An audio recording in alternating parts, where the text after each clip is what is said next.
Maintenant, nous allons avoir une intervention en présentiel avec chers collègue Salma El Hassani Sbari, enseignant-chercheur à la faculté des sciences juridiques, économiques et sociales et membre du LDP, Université Mohamed V Rabat, sur un sujet qui ne manque pas d'intérêt, qui n'est autre que la responsabilité sociale de l'entreprise, un nouveau mode de régulation de la gouvernance. Vous avez la parole, chers collègues. Vous avez un quart d'heure, bien sûr. Je vous remercie, Monsieur le Président. Et alors, vraiment, quand professeur Kautar Belboul m'a contacté, j'ai tout de suite dit oui, malgré les difficultés, on va dire logistiques, n'est-ce pas, d'être parmi vous aujourd'hui. Et j'ai tenu à être parmi vous en présentiel parce que j'avais envie de rencontrer les étudiants et puis de rencontrer les professeurs. C'est toujours un plaisir véritablement d'aller à la rencontre de nos collègues et de nos étudiants dans les autres facultés donc du Royaume, et j'ai tout de suite dit oui. Dit oui aussi parce que c'est un sujet passionnant, vous le savez désormais, et puis c'est un sujet qui n'est pas suffisamment investi par les juristes. Pourtant, on a pu le voir hier, la RSE présente des interactions extrêmement importantes avec les différentes disciplines juridiques et en particulier avec le droit des affaires. Alors, je remercie véritablement le comité organisateur de m'avoir associé à ce colloque auquel je souhaite véritablement plein succès, et tous les signes du succès sont là puisque véritablement hier on a pu apprécier à la fois la profondeur, la transversalité et la pertinence des différentes interventions. Pour ma part, Monsieur le Président l'a dit, je vais poser une question, je vais essayer de poser une question et de vous présenter des éléments donc, de réponse. Je vais utiliser le droit des sociétés et la théorie de la gouvernance plus précisément. Peut-être je demanderai à Monsieur le Président d'être un tout petit peu patient.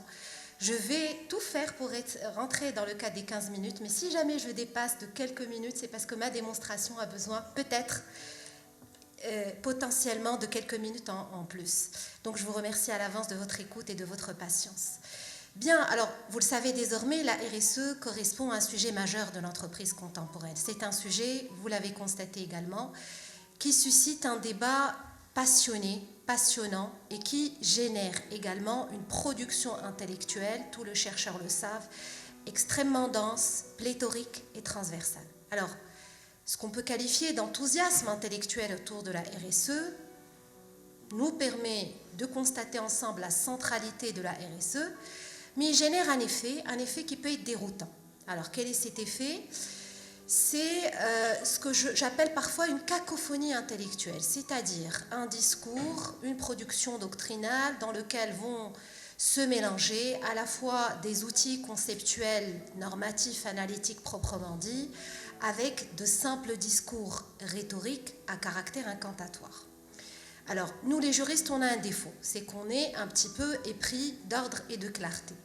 Donc, devant ce bouillonnement intellectuel, peut-être le premier réflexe des juristes, et vous l'avez constaté hier, c'est de procéder à un travail donc d'organisation et d'ordonnancement méthodologique donc de la thématique. Pourquoi? Parce qu'il faut imprimer à la RSE une intelligibilité juridique.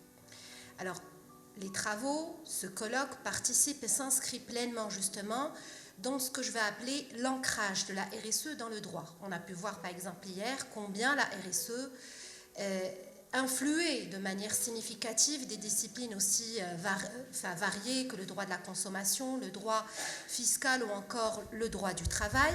Alors pour ma part, je vais contribuer à cet effort en utilisant un prisme particulier, celui du droit des sociétés, plus particulièrement la théorie du gouvernement d'entreprise, de manière plus précise. Je vais tenter avec vous de décrypter, donc c'est un travail de décryptage, les rationalités juridiques intrinsèques de la RSE en tant que mode de régulation de la gouvernance. Vous allez me dire, pourquoi le droit des sociétés? Pourquoi vous choisissez en particulier le droit des sociétés alors que j'ai d'autres domaines d'intérêt? Alors parce que de mon point de vue, la RSE véritablement développe des interactions, des ramifications tout à fait remarquables en droit des sociétés.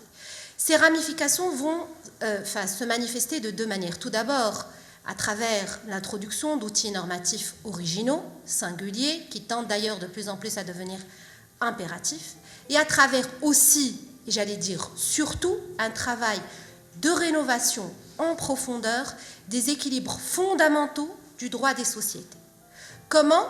En remettant au centre des débats des questions aussi fondamentales que le sens de l'intérêt social, la place des actionnaires dans les sociétés commerciales ou encore les finalités et les objectifs de la gouvernance. Alors ces questions, vous pouvez le constater avec moi, se rattachent, se situent au cœur du droit des sociétés. Elles se rattachent plus précisément à la problématique de la gouvernance que la RSE va venir impacter, j'allais dire frontalement, en tant, et je souligne l'expression, en tant que mécanisme alternatif de régulation des sociétés commerciales. Alors, je m'arrête quelques instants sur cette idée clé. Du point de vue du droit des sociétés, l'élément de caractérisation juridique le plus porteur de sens réside dans la faculté, j'allais dire naturelle, spontanée de la RSE à réguler, à contrôler et à surveiller, à équilibrer la gouvernance des sociétés commerciales. Pourquoi ? Vous l'avez certainement remarqué également hier lors des différentes interventions, parce que fondamentalement, encore une fois, la RSE correspond à ce qu'on appelle un dispositif juridique de changement, porteur d'un effet transformateur. Cet effet transformateur se voit dans un premier temps, tout d'abord, en poussant, en amenant les sociétés à respecter de manière intégrale et sincère l'ensemble de leurs obligations légales et réglementaires. Il se manifeste aussi en poussant ces mêmes entreprises à respecter de manière tout aussi intégrale et sincère leurs obligations, ou plutôt les implications sociétales de leur activité commerciale. Bien, si on se représente la RSE comme un modèle, comme un mécanisme de régulation de la gouvernance, une question s'impose à nous. Quelle est l'utilité de la RSE, l'utilité juridique et même économique? Il y a des doutes. Est-ce qu'avec la RSE, en tout cas du point de vue du droit des sociétés, est-ce qu'on n'est pas uniquement en train d'enfoncer des portes déjà ouvertes depuis très longtemps? Est-ce qu'on n'est pas en train de nous inscrire dans ce qu'on appelle de la redondance normative? Alors, ces doutes sont légitimes, elles sont fondées, ils sont légitimes, et je me fais ici, entre guillemets, l'avocat du diable. Pourquoi? Parce que pour tous les observateurs de la vie des affaires et du droit des sociétés, s'il y a une thématique qui a été surinvestie, à la fois par les régulateurs, mais en même temps par la doctrine, c'est bien la problématique du contrôle des sociétés commerciales. Les législateurs contemporains, de manière unanime, dans ce qu'on a appelé la convergence réglementaire, se sont véritablement investis de la question du contrôle parce qu'ils sont bien conscients des enjeux fondamentaux qui s'attachent à cette question du contrôle des sociétés commerciales, notamment les sociétés de capitaux, c'est-à-dire les sociétés qui, comme vous le savez, sont caractérisées par une séparation entre la propriété des capitaux et les pouvoirs de gestion et de direction de ces sociétés. Donc, pour ne citer, si vous voulez, que l'exemple, par exemple, du législateur marocain, de la loi marocaine, depuis la promulgation de la loi 1795 sur les sociétés anonymes, le législateur marocain est revenu à intervalles réguliers pour introduire, pour améliorer les dispositifs de contrôle au sein des sociétés anonymes. Pour ne citer que les réformes les plus récentes qu'on a remarquées ces 10 dernières années, on a introduit ce qu'on appelle les administrateurs indépendants, les comités d'audit, les comités spécialisés qui deviennent obligatoires dans les sociétés cotées. On a renforcé le dispositif de contrôle des conventions réglementées. On a introduit un nouveau mode de gouvernance, le mode de gouvernance des sociétés qui permet justement une meilleure maîtrise de la gestion et du contrôle des sociétés commerciales. Et ça, encore une fois, c'est un mouvement qu'on va retrouver de la même manière dans tous les pays, dans tous les systèmes législatifs. Une tendance de fond à toujours renforcer les mécanismes de contrôle et de suivi de la gouvernance. Vous allez me dire, que vient faire la RSE? Si, et je reviens à ma question, si du point de vue du droit des sociétés, la RSE correspond, entre guillemets, simplement à un dispositif, à un mécanisme supplémentaire du contrôle de la gouvernance, quel est l'intérêt?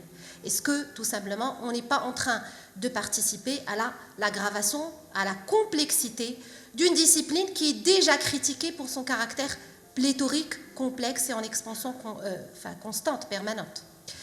Alors, pour répondre à ces doutes qui sont encore une fois légitimes et fondés, je poserai un constat factuel, et qui peut paraître ambivalent, qui peut paraître paradoxal, mais qui est en réalité partagé par de nombreux auteurs. Celui de l'insuffisance, voire même de l'impéritie des mécanismes de contrôle des sociétés commerciales. Alors, pourquoi? Parce qu'on le voit, et la chronique judiciaire le démontre tous les jours, les sociétés commerciales restent marquées de manière, dans une proportion significative, de dérives, de véritables dérives dans leur processus de direction et de gestion. Alors, ici, je ne vous parle pas d'entorse ponctuelle aux droits des sociétés. La chose serait tout à fait acceptable parce que vous le savez, en tant que juriste, en droit comme en médecine, il n'y a pas de risque zéro. Je vous parle de choses plus graves parce que ce sont des dysfonctionnements structurels de type systémique qui vont venir déformer les équilibres fondamentaux du droit commercial et qui vont surtout mettre en péril l'existence, la pérennité et la prospérité donc des entreprises commerciales qui en sont affectées. Alors, je ne veux pas tomber ou revenir à de la chronique judiciaire, mais peut-être qu'il serait intéressant pour vous de vous donner quelques exemples de ces dérives et de leur, justement, j'allais dire, impact extrêmement grave sur les entreprises et même sur les économies envisagées globalement. Alors, pour revenir au cas du Maroc, peut-être un exemple qui s'impose à moi en discutant avec vous, l'exemple de la société La Samir. Alors, cette entreprise qui est aujourd'hui en liquidation, c'est une entreprise d'importance nationale, je dirais même régionale à l'échelle de l'Afrique. La mise en liquidation de cette entreprise qui, je vous le rappelle, disposait d'un monopole sur son activité et sur son marché. Donc, sa mise en liquidation doit fondamentalement être lue, être analysée comme un cas de mauvaise gouvernance caractéristique. Et ce n'est pas moi qui le dis, ce sont des jugements du tribunal de commerce de Casablanca, et c'est très rare, justement ce sont des jugements très rares, qui retiennent de manière claire la responsabilité d'un certain nombre, j'allais dire, d'acteurs. Alors c'est en effet, et on ne peut être que d'accord sur ça, la prédation, je parle d'actionnaires prédateurs qui pendant des années durant a utilisé l'entreprise La Samir comme une véritable machine à remonter, à pomper du cash. Ce sont les comportements déviants, abusifs du PDG et de son équipe. Ce sont également le silence assourdissant des auditeurs légaux, c'est-à-dire des commissaires aux comptes. Et j'ai écrit un article dans la presse économique pour parler justement de cet aspect. Je peux vous dire que ça a suscité au sein de la profession un débat, des protestations, et je dis que c'est le rôle du chercheur. Le rôle du chercheur est de mettre le doigt sur ce qui ne marche pas, sur ce qui est grave. C'est également la passivité complice des administrateurs dans le cadre du conseil d'administration. Alors, ces dérives ont fini par entraîner La Samir à sa perte, privant le Maroc de son unique raffinerie, hypothéquant, vous le savez, l'avenir de milliers de salariés qui sont attachés à cette entreprise. Alors, je voudrais dire ici que ces dérives, et il faut le dire avec force, ne sont pas l'apanage des seules sociétés commerciales des pays, entre guillemets, dits en voie de développement. Loin s'en faut. Et pour vous convaincre de ça, il suffit de se rappeler les événements, j'allais dire funestes, de la crise financière de 2008, crise, je vous le rappelle, qui est la plus grave qu'a connue le monde depuis celle de 1929. Alors cette crise a été fondamentalement analysée comme une crise de mauvaise gouvernance.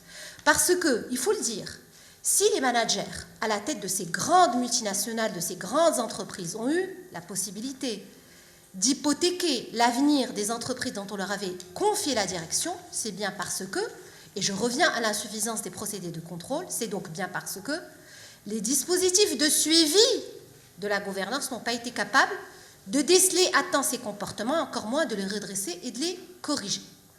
Je reviens à ma question. Que peut faire la RSE? Quel est le rôle de la RSE? Est-ce que la RSE qu'on a définie il y a quelques instants en tant que mécanisme alternatif de la gouvernance, de contrôle de la gouvernance, est-ce que la RSE peut véritablement changer les choses? Est-ce qu'elle peut nous permettre d'aboutir à une articulation plus saine de l'équation de gouvernance, c'est-à-dire des pouvoirs et des contre-pouvoirs au sein des systèmes du gouvernement d'entreprise? Alors, sans tomber dans ce que je appellerais peut-être l'optimisme BA, qui caractérise parfois à tort le débat sur le gouvernement d'entreprise et sur la RSE. Il y a des éléments pondérés, factuels, qui peuvent nous permettre de croire raisonnablement en une amélioration significative du gouvernement d'entreprise, de la gestion des sociétés commerciales, par le biais de la RSE. Alors, pourquoi ? Parce que la RSE, ce n'est pas un gadget, ce n'est pas une solution ponctuelle juridique. C'est en fait cet effet, j'allais dire, potentiellement salvateur de la RSE, s'explique par sa nature singulière. J'allais dire par son ADN particulier original. Parce que la RSE, il faut bien le comprendre, ce n'est pas une solution législative, c'est une philosophie. C'est un changement de paradigme, c'est-à-dire de finalité et d'objectif de la gouvernance. Alors, c'est au niveau justement des finalités et des objectifs de la gouvernance que se situe le problème. Et là, peut-être des explications pour vous mettre un petit peu dans le tableau. Pendant très longtemps, le modèle juridique qui a prévalu en ce qui concerne les sociétés commerciales et le droit commercial, c'est, vous le savez, le modèle contractuel. Ce modèle contractuel permet de considérer les actionnaires comme étant, au moins théoriquement, les maîtres souverains des sociétés. Cette conception n'est pas mauvaise en elle-même, mais elle est devenue dangereuse à partir du moment où le courant néolibéral a commencé à l'utiliser pour asseoir sa domination politique des systèmes de gouvernance et pour exiger une conception exclusivement financière de la gouvernance. Alors, qu'est-ce que je veux dire par conception exclusivement financière? C'est une manière, en fait, d'être prioritairement, seulement, dans une optique de maximisation de la valeur actionnariale, c'est-à-dire du profit à tout prix, du rendement le plus élevé, le plus rapide possible. Alors, pourquoi c'est dangereux? C'est dangereux parce que ça donne lieu à ce que les économistes appellent un appauvrissement des stratégies entrepreneuriales, c'est-à-dire les stratégies d'innovation, d'investissement et d'expansion des entreprises qui vont aller rechercher prioritairement des investissements qui sont des investissements à maturation rapide, qui donnent certes un rendement élevé pour les actionnaires, mais qui, à moyen terme, font naître, et on l'a vu avec la crise financière, un risque élevé pour les entreprises qui sont affectées par cette stratégie. Bien, je vois que j'ai encore 3 minutes. Par rapport aux 15 minutes, c'est bien ça? 3 minutes de plus par rapport au temps. Je vous remercie pour ce temps imparti. Bien, donc tout ceci pour vous dire que la RSE a toute sa place dans le cadre du droit commercial, dans le cadre de la gouvernance. Elle est un mécanisme extraordinaire de régulation des entreprises parce que justement, elle met en place ce qu'on appelle une conception partenariale de l'entreprise. Elle conçoit l'entreprise comme un être juridique complexe, et elle introduit au sein même de la gouvernance des entreprises des contre-pouvoirs de nature partenariale. Qu'est-ce que ça veut dire de manière très concrète? Ça veut dire qu'aujourd'hui, les managers à la tête des sociétés et des entreprises qui souhaitent s'inscrire dans la RSE doivent, à chaque fois qu'ils ont des décisions stratégiques à prendre, tenir compte de ces décisions dans un cadre élargi, où chaque partie prenante exprime son point de vue dans l'intérêt de tous, et dans l'intérêt, à commencer, de l'entreprise elle-même, envisagée comme un être économique autonome, qui exprime son intérêt propre, son intérêt par rapport à la prospérité et la pérennité de son existence. Donc, en tant que tel, la RSE a un effet salvateur sur la gouvernance. Je voudrais, pour finir, vous transmettre 2 remarques qui me semblent fondamentales et qui, justement, permettent de traduire, si vous voulez, l'importance du changement qui est en cours, parce que je défends la thèse selon laquelle la RSE est un dispositif de transformation de la gouvernance et du droit des sociétés. Premièrement, la RSE n'est pas un simple discours marketing, et on le voit aujourd'hui dans le droit, puisque même en droit marocain, on a introduit des outils normatifs dédiés à la RSE, comme par exemple l'obligation de report extra-financier, qui devient aujourd'hui une obligation pour les sociétés cotées. Aujourd'hui, toutes les sociétés qui veulent se conformer à la RSE doivent respecter intégralement les dispositifs du gouvernement d'entreprise, c'est-à-dire avoir un conseil d'administration fort et indépendant avec des administrateurs à haut degré d'expertise. Aujourd'hui, on parle d'ASR et d'ISR. Qu'est-ce que ça veut dire? L'investissement socialement responsable et l'actionnaire socialement responsable. Et c'est une rupture totale avec l'actionnaire classique, l'actionnaire qui attend uniquement le dividende. Cet actionnaire devient un élément de changement et de vigilance au sein même de ces sociétés. Et je finirai en faisant référence au devoir de vigilance, un devoir qui tend de plus en plus à prendre de la place en droit des sociétés et qui se décline au niveau des administrateurs, au niveau des actionnaires, au niveau des sociétés mères par rapport à ses filiales, au niveau des entreprises par rapport donc à ses fournisseurs. Donc c'est véritablement, j'allais dire, un big bang, pour rester fidèle à la formule du professeur Payusso, un big bang du droit des sociétés qu'on est en train de vivre. Et donc si ça demande quelque chose des juristes, des chercheurs que vous êtes, c'est véritablement d'investir juridiquement ces thématiques de la RSE et de montrer les interactions qui se cachent derrière donc cet outil formidable de gouvernance. Je vous remercie pour votre écoute et pour la patience de Monsieur le Président. Merci beaucoup, professeur Selma, pour cette intervention concise et précise qui a concerné un sujet, une problématique qui fait tache d'huile aujourd'hui et qui n'est autre que la relation entre les sociétés, surtout les sociétés anonymes, et l'intégration des normes de la responsabilité sociale de l'entreprise. Vous avez insisté sur l'analyse contractuelle de la responsabilité sociale de l'entreprise, aujourd'hui bien sûr dominante. Et selon vous, la responsabilité sociale de l'entreprise se présente plutôt comme l'émergence d'une gouvernance et participe plus largement d'un ajustement des mécanismes de régulation à des économies de plus en plus structurées. Encore une fois, merci.